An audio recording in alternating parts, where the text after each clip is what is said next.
Hello and welcome to Cancer Comfort, where I share my journey with colorectal cancer. Now, one thing that is amazing is the things that we can learn in life. Sometimes we can shut ourselves off and not learn, but we can learn so much from all the experiences that we have in life, but also from other people. A few months ago, for example, I went to visit one of our church members. He's an elderly gentleman, or he was an elderly gentleman, but he had the most amazing stories to tell about his life. I love to just listen to the things that he experienced and the things he did. On a previous visit that I had with him, he told me that he wanted to write a book, about some of the things that he experienced during his journey, in his life's journey. He made a trip, for example, to North Africa. That's from South Africa, on a motorbike. What an experience. Absolutely amazing. Now, what stands out about him is the fact that he loved the Lord. He was a man of prayer, and obviously he believed in the power of prayer. It's one of those people that says, listen, pray and trust the Lord, He's going to heal you. Now, during one of my last visits, I asked him about the book, and he told me that he started writing it. But unfortunately, he went to be with the Lord before he could finish, this life journey of his. He had cancer, and one of the things that really stood out to me is you wouldn't say so. It's just as if he lived a life as if cancer did not exist. I mean, he would go and play golf with his friends. He would share the word with the staff at the place where they were staying, where him and his wife were staying. And he would always testify, he would always be one of those people that says to the people, you got to pray and trust the Lord, when he goes for a checkup on his cancer status. It's amazing. He was just a remarkable man, a remarkable child of God.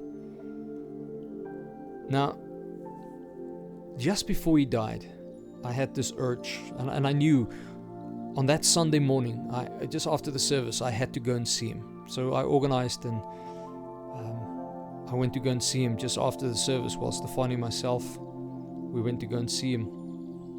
I'll never forget the words that he said that morning.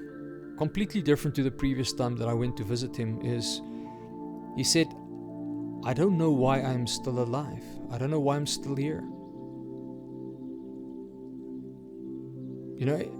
So completely different to the man that said, you know what, I'd like to write the book about the journey that I've been on. Now, unfortunately, he went to be with the Lord 3 days later. After the Sunday that I was with him, on that Wednesday, he went to be with the Lord. And he never completed the book. Now, the thing that I've learned from his life, that's beside the love that he had for the Lord, the fact that he was a man of prayer. I mean, that's the greatest example that he set in his life. But the thing that I learned from him is that I don't think we must postpone, the things that we value in life. Don't postpone those things, because chances are we will not finish it. We will not complete it. That book is kind of a legacy that he would have left behind, but he never finished it. There's one thing about cancer that I can say, and I heard this from someone, I don't know who said it, but cancer is an opportunity to put things in order. And that's so true. I mean, no one knows actually how long we will live. No, nobody knows. But cancer kind of gives you advance notice. One of the few things that kind of gives you advance notice is say, listen, you've got cancer and it's spreading, and chances are you're going to die. So get your life in order. It's as if cancer just gives you this advance notice that you need to sort out things in your life. Your will, your interpersonal issues, the things that causes stress, get rid of those things. It kind of gives you advance notice that you need to start living the kind of life that you were supposed to actually live always. Make sure that your life is right with the Lord. All those kind of things. Examine your heart, examine your life. Allow the Holy Spirit to show you things in your life. Now, it's a fact that we should actually all live with this reminder that we're not going to live forever. Except if Jesus Christ returns, obviously, and we are glorified, we're going to be with Him forever and ever. But this side of the grave, as long as we're alive and we're going to die, we don't have forever. So what we need to do is to make sure that we put things in order. And cancer is kind of this advance notice to say, hey, it's time to do so. Well, I realized that my wife needed to know where everything was, because I kind of handled a lot of the administration of our household. She needed to know where our will is, and I drew up a living will. By the way, very good thing for those who want to do it, to draw up a living will.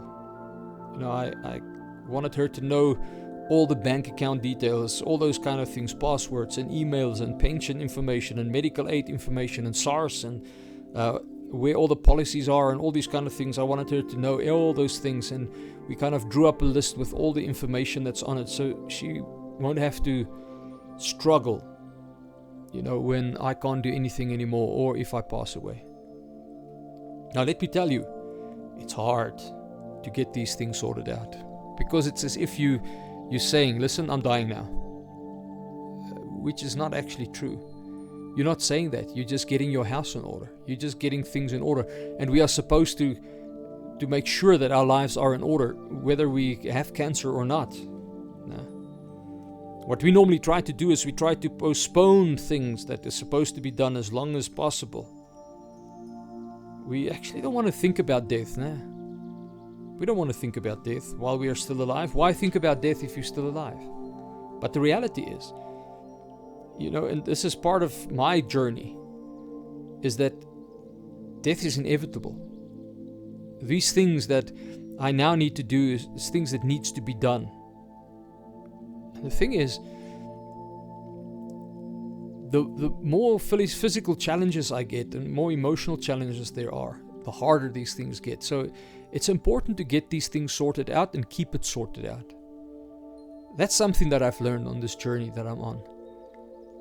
And I'm so grateful, and this is why I'm doing Cancer Comfort, is it allows me, or it helps me to share my journey with you as I journey.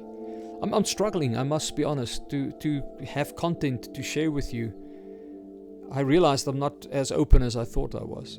I'm actually a very closed person. I share a few things with a few people. I don't share everything with everyone. But this is part of my journey.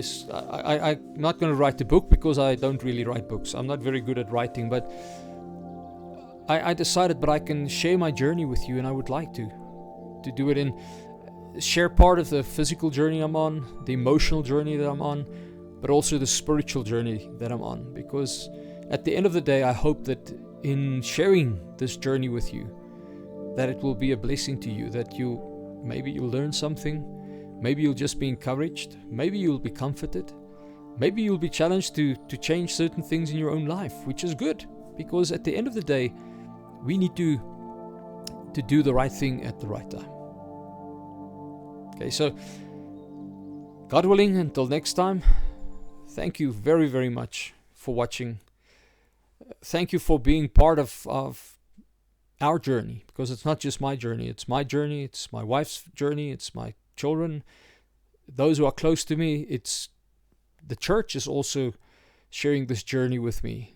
It's amazing how people and friends and so many people are sharing this journey with me. Thank you for being part of this journey, because it makes the journey easier. It really, really helps. So as I share with you, thank you very much for listening. Thank you for watching. And God willing, until next time. And I'm saying God willing, because I can't be arrogant to say, yeah, I'll speak to you again. I don't know if I'm going to be able to speak to you again. But God willing, until next time. Thank you very much for listening. God bless. Bye-bye.